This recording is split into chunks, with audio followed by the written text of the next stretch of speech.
Hi, everyone. Good afternoon. We hope that you are right there, comfy, ready to jump into the webinar today. So I'm Sujin. I'm from the Public and Nonprofit Leadership Center, and I'm joined by two of my colleagues on this project, Steph Jacobs, also from the center, and Minkara Tazet from the Cultural Wellness Center. And we are going to jump straight into the last webinar for this application season for the Change Network Minnesota Cohort 2. So before we go into the specifics of this presentation, there are several things that I want to make sure that you all know. So first of all, the webinar will be recorded. So just in case you want to listen to it again to feel grounded as you write your application, it will be up there on the website. So you'll be able to kind of release the glory of this 1 hour on the website. The other thing is, for those of you who are just connecting and you're wondering, if you are not getting the webinar audio, one way to make sure that you do that is to make sure that you accept the connect to audio button. I will post that again on the chat to make sure that you get that. The other thing is throughout the presentation, so we're going to start with the presentation and then we will have some time for the Q&A. That we will get to your questions. So what I would encourage you to do is to chat the questions in the chat box, and just keep it come in, and we will monitor the questions. Sometimes as we go through the presentation, the questions will be answered, but for those of the questions that are not answered, we will make sure that we go back to them. So eventually we will cover all of your questions to the best of our ability. So remember, use the chat function to get your questions in throughout the webinar. The last thing that I will mention is, say if for whatever reason WebEx, kind of freaks out midway, there's a way in which you can get immediate technical help. So you can call the University of Minnesota IT Help Desk at 612-301-4357, and the number is always on the bottom of the PowerPoint. So you'll have the number with you, and that way you'll be able to ask questions as you need. So with that, I'm actually going to turn to Steph and Minkara. So take it away. All right, thanks, Sujin. Hi, everybody. Hi, everyone. Hi. So we are so excited to see all of you here. We are so excited to tell you about Change Network. We are anticipating all of your applications and can't wait. Anticipating and excited. Right? So first of all, though, we want to give you a sense of what is Change Network overall. And so we want to give you the big picture before we talk specifically about Change Network Minnesota. So Change Network is actually a strategy of the Bush Foundation. A couple of years ago, they decided, we do a lot of work with individual leaders through their Bush Fellows program, et cetera. And they're like, you know what, we really want to create an opportunity to create networks of leaders who are working on particular issues together. And so they put out an RFP to say, hey, we would like to work with a couple of partners who would be interested in working with us to gather leaders together to build their skills and to create a cohort amongst them as they are learning together.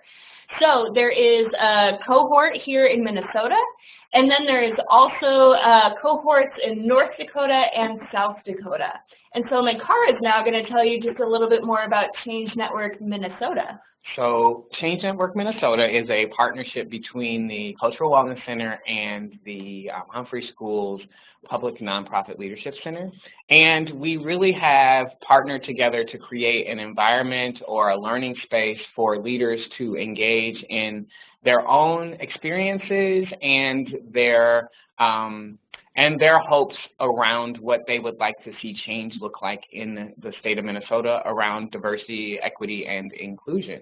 So really we have created a space that is unique because we really look at the two overlaps that people have in their lives, which is really people come from communities and people work in institutions and systems, and we believe that that is an opportunity for people to actually make deeper change in the sectors that they're in if they're able to find the sweet spot between community and professional life. So that's really in a nutshell what the Change Network Minnesota is for our partnership. Absolutely, and we really reflect that partnership in everything that we do and the way that the program rolls out, and then so the way that you experience it. Oh, we're seeing a question come up right now about what is the Bush Foundation. So the Bush Foundation is a private foundation located here in the state of Minnesota, but it has a regional reach to also North Dakota and South Dakota. They were founded by Archibald Bush, who was actually the chief financial officer at 3M. So he really cared about leadership, he cared about innovation. His wife cared about things like cultural opportunity.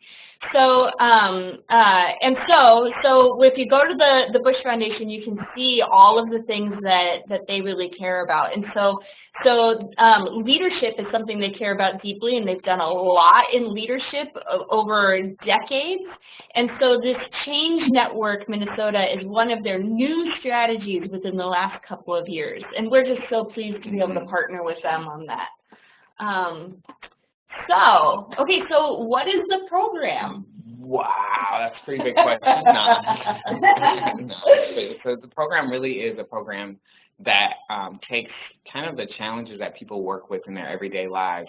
And what we attempt to do is to create a space where the challenges really can become opportunities to do things differently and to look at how we can implement change. So this program is really designed for anyone in organizations or systems that are positioned to be change makers. And what a change maker is really for us is that as we think about how people do their work, leaders are the people who see something within a system that needs to be changed or affected, and they do it whether someone asks them to do it or not. That's how we think of leadership, and that what we're really attempting to do is to help them see that they're not alone in their desire to see that change happens, or that they're not alone in having the positions that they have to make change. And so what the program really seeks to do is to create an environment where leaders feel as though they have a system support person, and we'll talk a little bit about the champions later in the presentation, and also community support person. And so we'll talk a little bit more about the elders later in the process as well.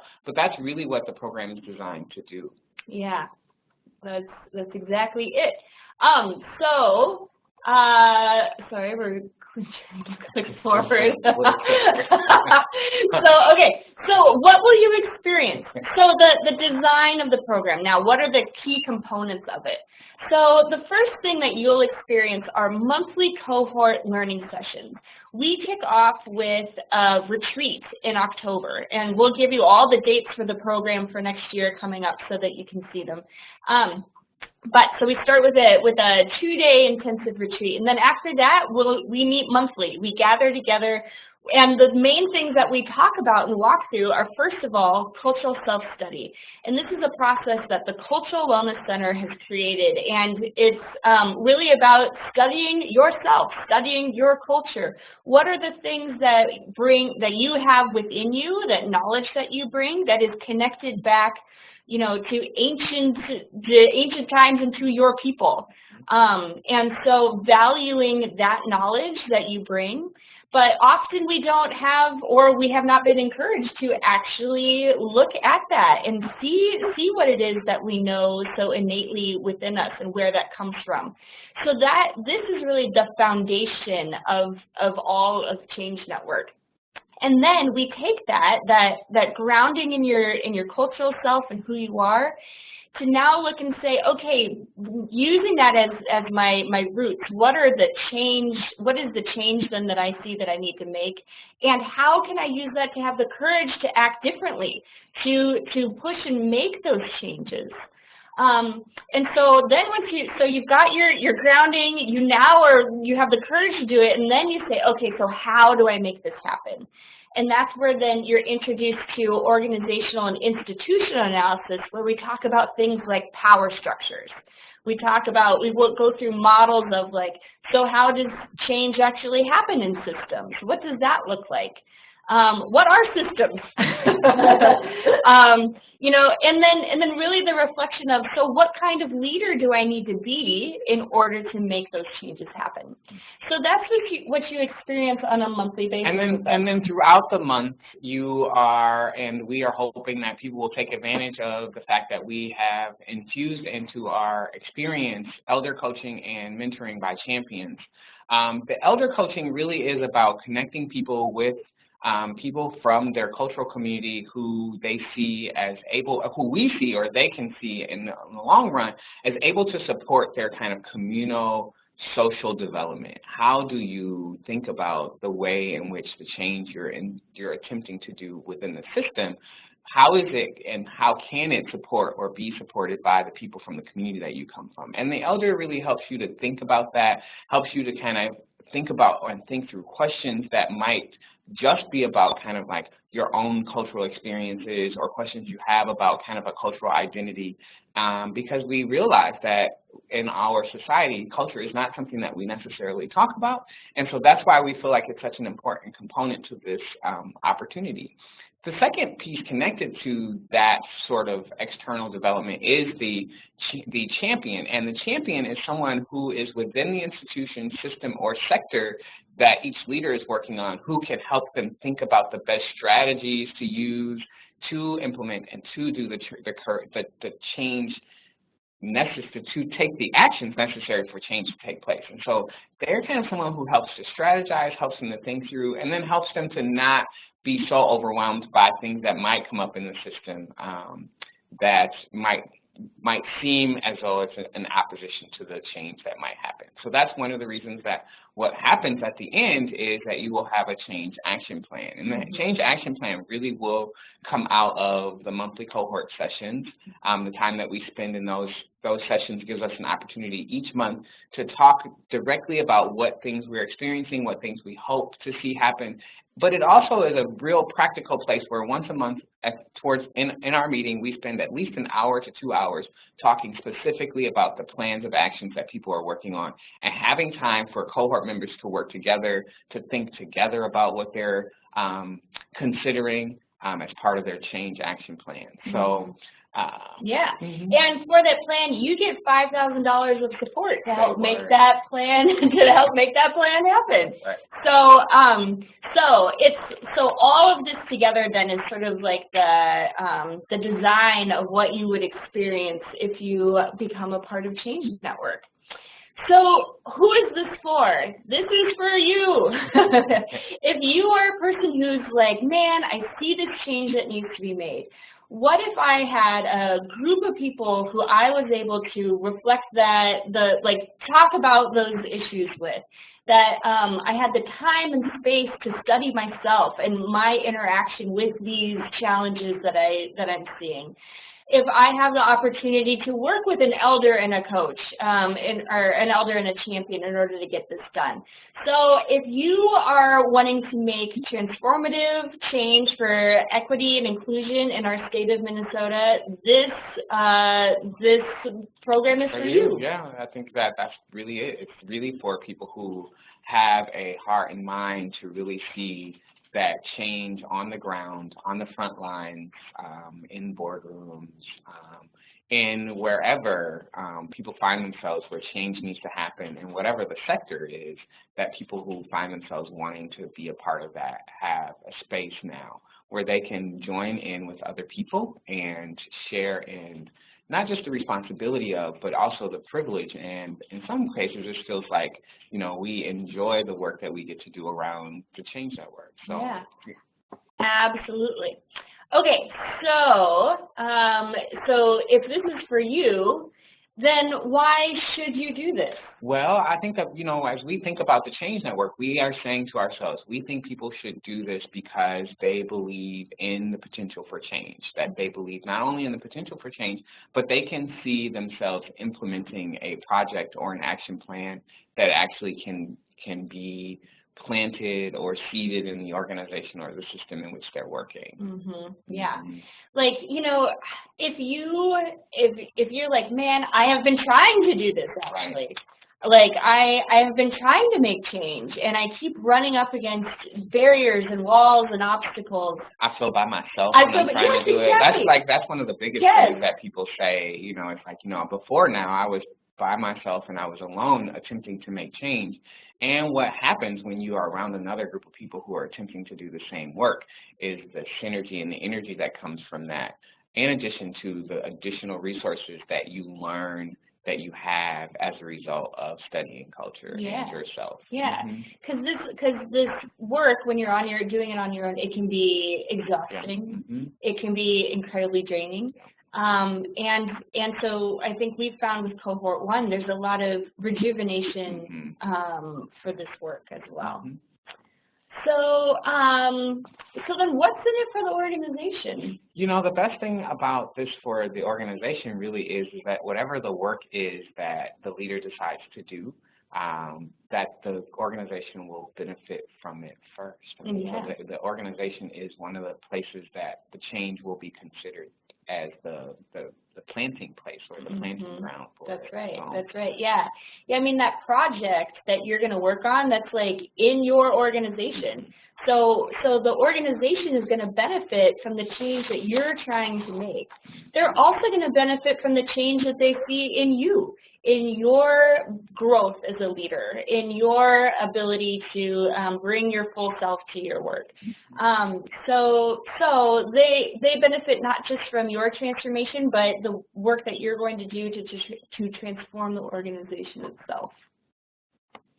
So if you feel like this is for you, the question might be now, what should I do? And it's a real simple process. Really, the first part is we would like for you to produce a letter of experience, your past experiences that lead you to now. And part of that conversation you're having with us is kind of what has been your experience in terms of barriers around diversity, equity, and inclusion, and then how do you see this, how do you potentially see this affecting what you might do in the future. And then the second part of that is an essay of why this leadership program will help you grow as a leader. So we want you to be able to imagine where you are right now and then to think about why or what this might do in terms of allowing you to grow your own leadership and the work that you want to see happen. If you're successful in getting through the first part, which is the application process, then we will schedule interviews to meet with each of the candidates, and we will select between 30 to 40 candidates in August, and then we will then have a full day of interviewing. We'll have 3 full days of, is it 2 or 3? 3 days. 3 days of interviewing with the candidates. That includes an individual interview and also kind of a group conversation dialogue. Yeah, and you know, so we are from those 30 to 40 going to choose between 15 and 20 people to join for Cohort 2.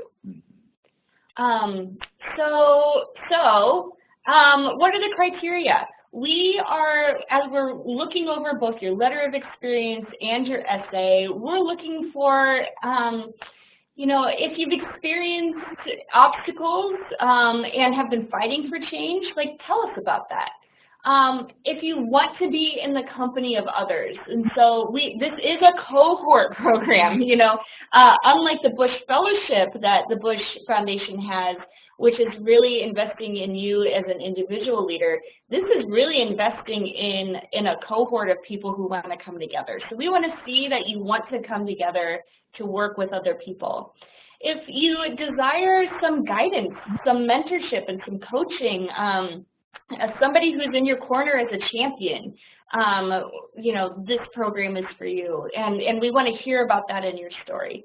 And then if you seek inspiration, courage, just need a boost for your next step. Again, we kind of talked about that rejuvenation that people have sort of said that they feel. So if you're looking for that too, tell us about it. Really, we just want to hear your story. Right. We want to hear from you, however you want to tell it to us. We just want to hear from you.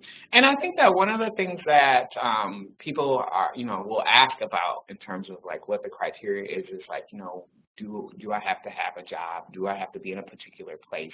Those sorts of things. And we want people to know that we are asking that any change that you're attempting to do be within a particular institution and or organization. Now, no one says that you can't have founded an organization and then apply as the founder of an organization to affect the change or to implement a program. But that's really part of the work that we want people to have. We want people to be thinking about it within sector, within the organization or institution that they're currently working in. Yeah. I think sort of the philosophy of this program is like you are transformed as an individual, and then you are making a specific change within an organization, which is ultimately going to ripple and feed out to a systemic change within the system that you're in. So that's what we're looking for, and so we hope that you spend some time with both the letter of experience and the essay, and then so if you get in, this is what happens next.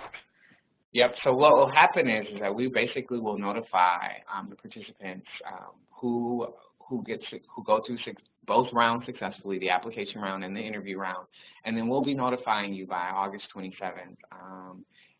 And then you will have probably about 4 days to accept the invitation, and then you'll receive a packet of information that includes, it'll probably include a journal, a workbook, some other reading, and things that will help you prepare for the 2-day retreat that we'll have in October. Yeah.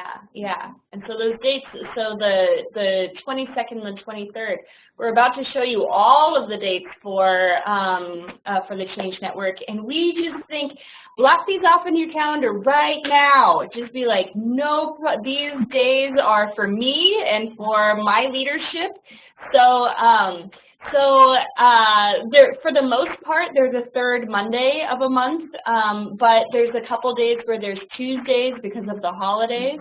But, you know, these monthly gatherings are just so important to create that connection with your fellow cohort members, to get the support from the team, to be able to check in with other people in addition to your elder and your mentor about your projects, and to learn something. And I think that's really important as you think about considering applying for the Change Network, that these meetings are very important and that it's part of the work that you'll do with your organization is to have the permission to participate in these monthly meetings. So it's a pretty important part of the overall development of the program. Yeah, so if you're wondering about like the time commitment for this, you know, so just think that there will be a day a month, you know, that we're asking you to come together with some other people.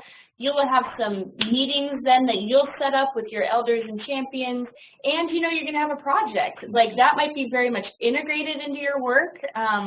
And so, like, there might be something that you're already doing where you're thinking, like, man, if I just had like a little more support on this, it could make a huge difference.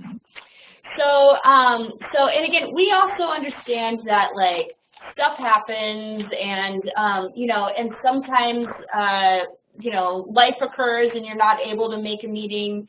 And that's totally fine. But you know, again, we hope that you are prioritizing your development and leadership this year, and so that's why we think it's so important for you to be at these meetings.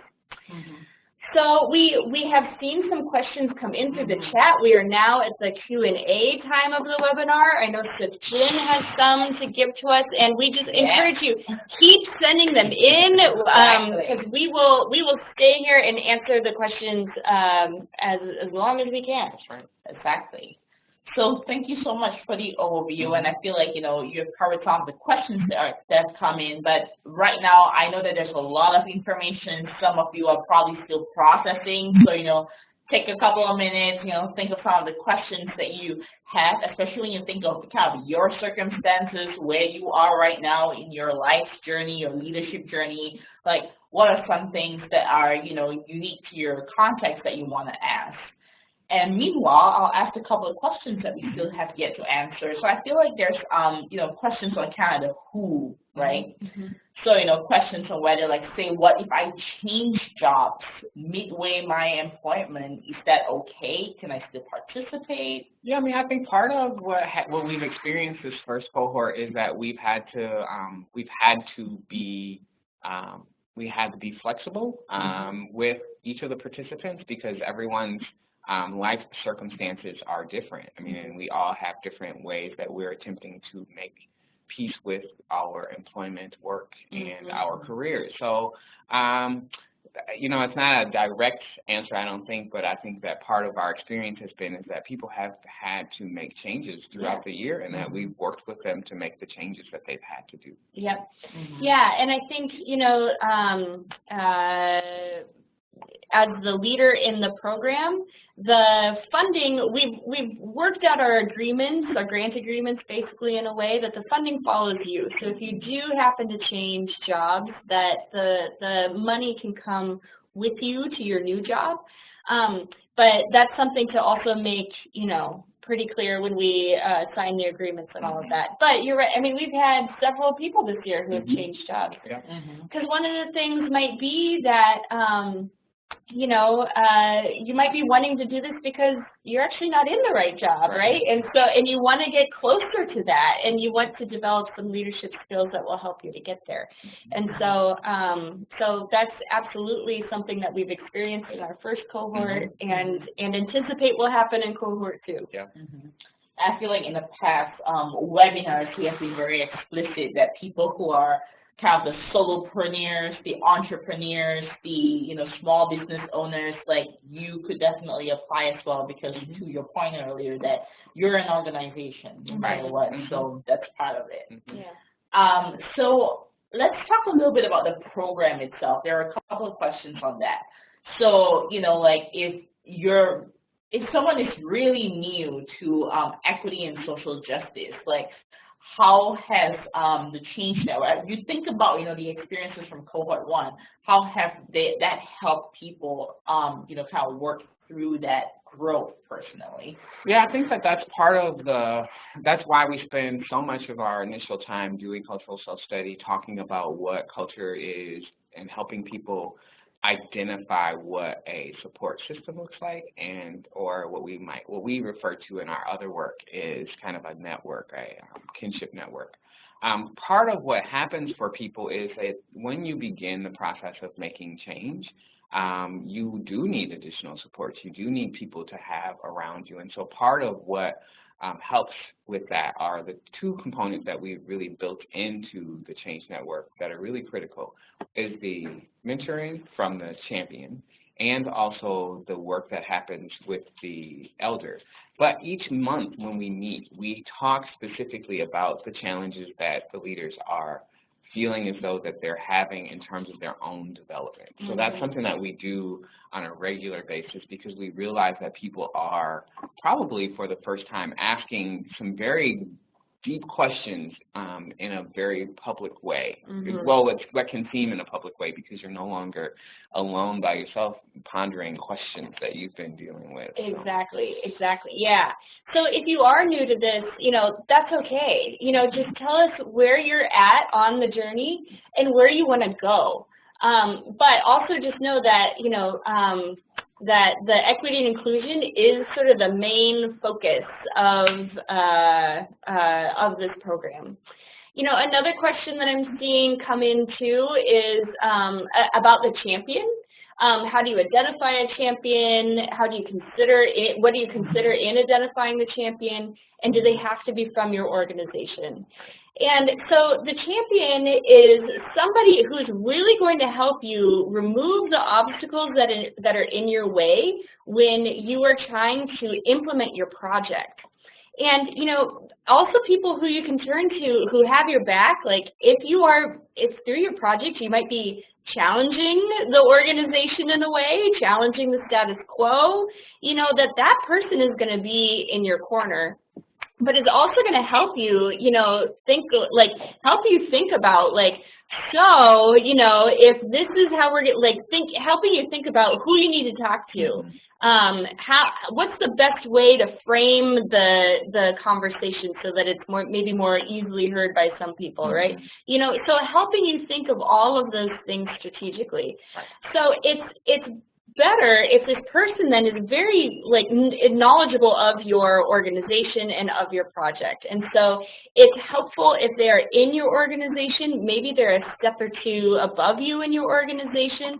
If you are the executive director of your organization, maybe it's a board member, the board chair, we have that. There's also other sector leaders, people who are leaders within the industry. So for example, if you are an independent tech company and you are at the height of that, then if you have a person that you believe is a change agent already and has been effective at changing that sector, you might consider working with them as a potential champion. Yes.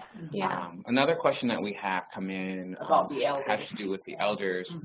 Do elders have to be individuals who have worked and understand equity and social justice? Part of, I think, the philosophy that's underpinning the work that we're attempting to do really is about there are specific types of knowledge that you will be able to get from elders, and some of the elders that we work with are very knowledgeable about equity and social justice in the way in which this overall system talks about it. And then other elders have a very cultural way of thinking about those particular concepts. And so as we think about equity and social justice, cultural groups have their own ways of thinking about that. And so it might be a concept that you and the elder are working on redefining together for your project, or working on redefining in a way that allows for you to both have a sense of what it is that you're actually working towards related to equity and or social justice. Yeah, yeah. So there's another question that has come in too about, I'm just going to go up to the top one, how will Change Network support me after the first year? And this is great. This is a wonderful question.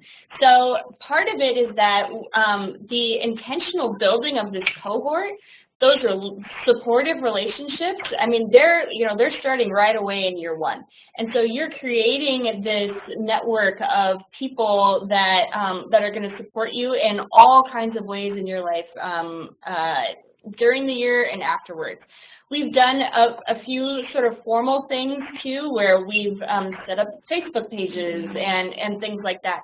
We're also really involving Cohort 1 in the selection of people in Cohort 2. We are also going to bring them back, to talk about their projects. We're going to bring them back to talk about their change that they've made. And then also we're planning right now with the Bush Foundation a gathering with everybody in Cohort 1 and in Cohort 2 and across all 3 states, which is super exciting. So you can imagine the same for yourself too. So after Cohort 2, there will be ways that you'll be brought in to help support Cohort 3. There will be other times to gather with and be together with the other cohort leaders to reflect on your time together. There's a question about being a new community advocate organizer. So if that position as an advocate is within an organization, then you can then that's applicable for this program. So the project that you are doing and the work has to be done within an institutional container. So so if you are a community organizer with an organization, then we would welcome you to apply. So there was a question about how do you manage a situation where your project wants to leverage synergies between 2 organizations? So I kind of think of that cross-organizational, place of doing work. Yeah, I think our position would be part of what you are basically working then on is really working from the concept that we're working on is how do you take an overlap of 2 institutions, put them together, and find your sweet spot. If you can do that for yourself in a way that feels as though you can actually make it happen, then I think that we would encourage you to do or to create the project based on what you feel is needed for the sector or the industry, because that's what the question reads like to me. So. Yeah. So, you know, if in your support letter you talk about the nature of that partnership and the relationship, but so like, you know, so yes, the funding for the project could go to that mutual project that you're working on between those two organizations. So, but it would be good to then talk about and then think about, so then who's your champion going to be in this case, right? So who's going to help you bring those the synergies between those two projects together? We've got another question, which is a great question about like, so size, scope, and scale of the projects, and how much do I talk about that in my application essay versus how much do I talk about myself and my personal growth and development. And what I think we would really like, we'd like to see a mix of both. We would like to hear your story. We want to read the application and get to know more about you. We want to hear about your personal journey. We want to hear about maybe even if you have previous experience with self-study. You know, we'd love to hear about that. And then we'd like to hear about, okay, so what is a type of project that I might be able to work on? My experience. Based on my experience, exactly. So we should be able to sort of see the whole picture of you and what you're hoping to do from that. So kind of along the lines of the application itself, there was a question earlier about like what's the average amount of pages for this application essay? I think it's a 5-page limit. So it's a 5-page limit. People, on average, I think most people did 5 pages. Yeah, because it's an opportunity. Because it's really an opportunity for you to tell your story. So it's like you know, it's an opportunity for you to talk about, think through what your experiences have been. And what we're really being introduced to is you through your experiences and what you hope your experiences might change for other people who might encounter the work that you're attempting to plant within the organization, institution, or sector that you're applying within. So. Yeah. So the other question that I would add is, say if you have to travel because of job, is it okay to attend the meetings virtually? And kind of along those lines, what about folks that are from, you know, greater Minnesota? So the travel questions, yes. So so our meetings are very interactive. There's some big group discussion, but then there's a lot of small group discussion. There's a lot of presentation. There's a lot of like deep listening that occurs in these monthly meetings, and so the meetings are designed to be experienced in person. It's very hard to participate in the program if you're not there.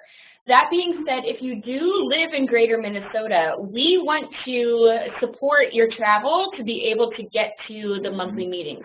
So we will put you up in a hotel. We will cover your travel expenses. We don't want the cost of that to be any kind of burden to you. So if you're thinking like, oh, but I'm so far away, it's like we're going to try to make it as easy for you to participate in person as possible. So back to another question on the who, is this program for young leaders only? Oh wow, that's interesting. But no, the program is really designed for people who see themselves as leaders. I don't know if people who are further along in their career stop seeing themselves as a leader, or they become jaded somehow. That's I mean, everyone. We do from every. I think that part of what we are looking at is like really, we are looking at what leadership is, and leadership is I mean, it's everybody in the spectrum. I don't know. I think we've really thought about that. It's good if you're at least kind of actually mid-career, because you need to be able to have a little bit of positional authority to make some change within your organization. And that you've been around sort of long enough that you know who some of the players are in your field and all of that. So, you know, if you want to even go take a look at Cohort 1, All of their bios are listed on the website, and you will see a range of ages, of geography, of experience. But I think, you know, everybody is sort of mid-ish career and higher. But the program is really designed for people who want to see change happen. Yeah. I mean, and that doesn't have an age requirement on it. It really Right. is about people who want to see change, have an interest and a particular vision around what change might look like in their industry. Yeah. So we have another question also about, you know, the participants, right? So what if English is not my first language, and, you know, is there a way that I could be involved? How could I be engaged in this so that I could get the experience from English? This is a wonderful question, and again, I think we are interested in as few barriers to this program as possible. And so if you feel like having an interpreter will enhance your engagement in the program, we'll work with you on that. You know, that was not something that came up this year, but, you know, but we do, like, you know, we have people with all different kinds of needs in our program, actually, and we are doing our best to accommodate all of them. And so we will work with you on this. Yeah. So let's get to kind of the experience from cohort 1. Is there a sense from the first cohort, like what's their time commitment like? What's the kind of average, I guess, per week, per month? So I don't know that we know the average hours per week or per month. What I will tell you is that you get out of this program what you put into it. And so if you just come to the monthly meetings, if you don't, you know, sort of reach out to your elder and your champion to make time with them, if you do the work, you know, you know, where we have seen some really amazing transformations take place is when, you know, so that people are putting as much personal time and investment as they're able and willing to do in the program. What we can say for sure is that part of our expectation is that you meet with your champion or elder at least once a month, at least an hour to 2 hours a month. And that what has happened outside of the monthly meetings is for the really what I would consider the motivated leader who is part of the Change Network, we can see them spending considerable amounts of time working on their projects, thinking about working with and networking with other people. I know for sure there's 3 or 4 of the leaders in this current cohort who I know that they probably spend about 8 to 10 hours a month working with other people within the network about their projects, about change that they want to see happen. So like Stephanie is saying, it really is individual in that sense, that people really do get what they put in. You get out of it what you put it in. Right, because that's not like our expectation that you do that. There is not. But it's like they are like, you know what, I am going to take this opportunity and run with it. And so I'm going to put in all of these additional things outside of the sort of the bare minimum expectation. So yes, I have $5,000 just to have access to an elder and a champion. And I have the support of these other 15 people, and then there's a team that surrounds the 15 people. So you decide based on what your experience is with the group and with the with our team who's helping to facilitate the change spaces, how you want to participate in that, and to what degree you need the support that's available. So we still have time for a couple of more questions if folks want to send them in. One question that I have for the both of you is, what are some highlights from cohort 1 that was just really exciting for you all? That's a great question, Sachin. So what I think what's really cool, so again, we were sort of in the same time frame for cohort 1 that will be in cohort 2. So we're about 9 months into the program now. We saw this really cool shift in like month 6 or so, that the leaders really started to really co-create the agendas with us. and like stepping in to say like, oh, and I can lead that too, and really reaching out to each other for support. And so they are becoming really like part of the team that is like pulling this together. And so what's cool is that, you know, they're getting to the point too where they're really making this opportunity their own. And we're seeing this progression of like from the cultural self-study to the courage to act differently. And now they're like, okay, we're making these changes and they're happening and they're doing the institutional analysis. So it's just really cool to see the program unfold, as we designed it. And not only just to unfold how and the way we designed it, but to really see that the more people are engaged in their own development, and we talk a lot about self-development and self-knowledge at the Cultural Wellness Center, and the more people invest in that, the more then they feel an opportunity to continue to reinvest that energy. So that's what we hope the Change Network will become over time, is that it becomes a place where people really do see it as an opportunity to reinvest in change and transformation in their sector, but also change and transformation in Minnesota as it relates to how we think about diversity, equity, and inclusion. So it really, I think for me, that's really the part of the work that we've been doing that's most exciting, is to be able to see people do that. So there's a question about the project outcomes from the first cohort. Tell us about some of these projects. Wow, so I think the project that stands out the most for me right now is one person came into the program who really, they had a concept for developing an avenue to create change through the use of art, language, and culture. So they created an actual game with the resources that they have in order to use the game in order to support community connection to learning. And then they also did a graphic novel in addition to the game to support kind of the work that they want to do around language development and cultural knowledge, reclamation, reclaiming culture and language. And so that to me was probably one of the most standout projects that I've seen, and then to continue to see it develop has really been amazing. Yeah, there's one that stands out to me. One of our leaders is the leader of an organization that puts on large events each year that is a really big gathering place for community.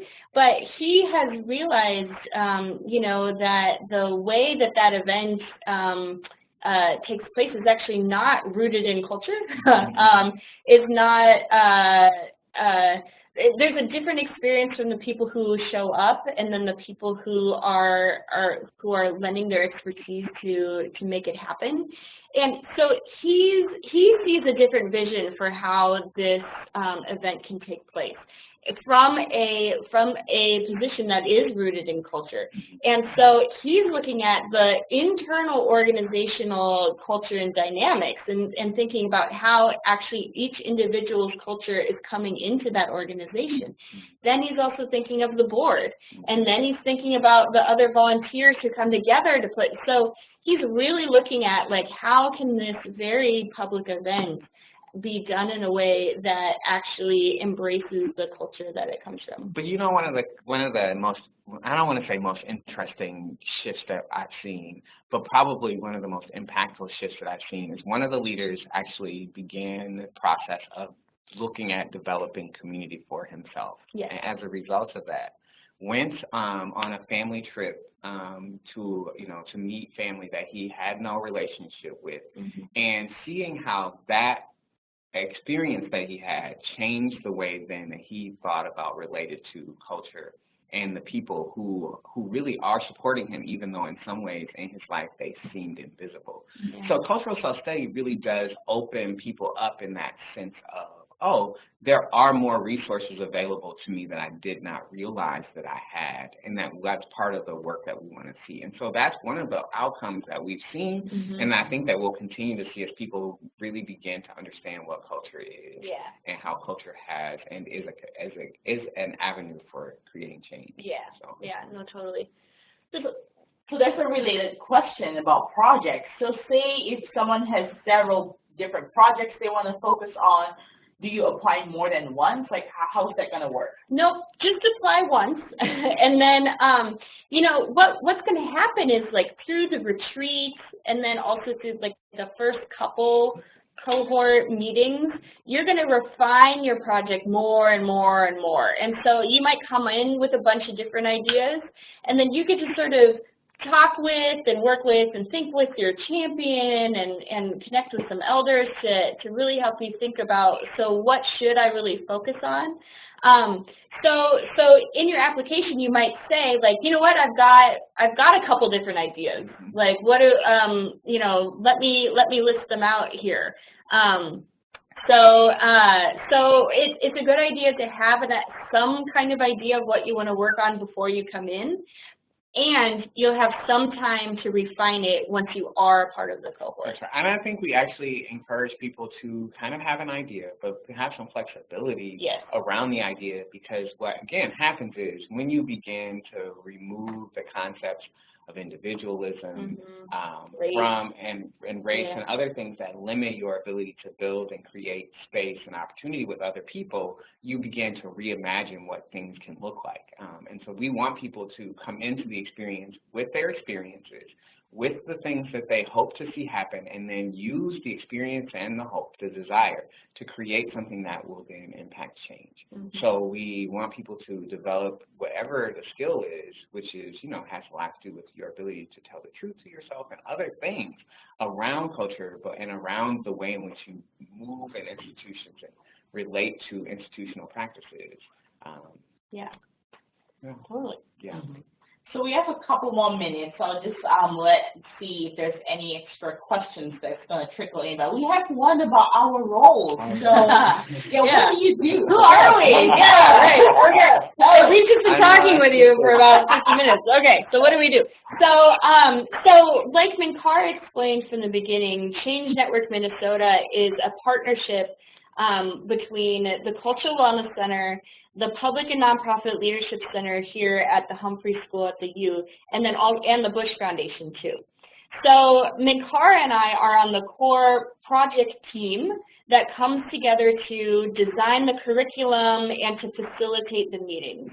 So we are partners in that way, and so with us we probably have another 5 or so people who are on that team, and so you get to also meet those people in our monthly meetings. You'll meet them during the interview process. We are so fortunate to have Suk Jin with us, who helps us with, like, all of this beautiful communication that you see, the website, all the pretty stuff. All the pretty stuff. Suk Jin does all of our pretty stuff. So if you ever see anything that's not pretty, it's usually because one of us created it and not Suk Jin. So she's here to support us on our communications needs for that. So you're just meeting a small, a couple members of our team. And that's really, I think, our role, how I think of our team's role in the Change Network is we really are attempting to support leaders' desire to have community and or to have a deeper understanding of themselves as they do the work. So we really play the role of we're kind of invisible back support for you, but I think we attempt to be very present with you when we're with you, but also really as you are developing yourself through this project, we see the leader's capacity to now be able to stand based on the work that we do, to stand on their own beliefs and practices that allow them to actually implement change. So that's really our role. Our role is to support the development of the leader. Right. And we don't necessarily even because that's one of the reasons we don't ask for a resume. Is we really want people to be able to say, these are my experiences that validate my position as a leader. And I'm not necessarily a person who has been identified as a quote-unquote leader, but that you can self-identify and that you see the work that you're attempting to do as powerful. Yeah, I think what Minkara just said too about, like, the way that we do our work, and that So most of our meetings, we sit in circle with each other, and we're in the circle with you too. Like there's not this any of this in front of the classroom lecturing kind of thing. Like that's just not the way that we do our work. And so, so we're there with you. We help provide the support and the container in which the wisdom that you already bring with you is sort of able to come out in the room. Mm-hmm.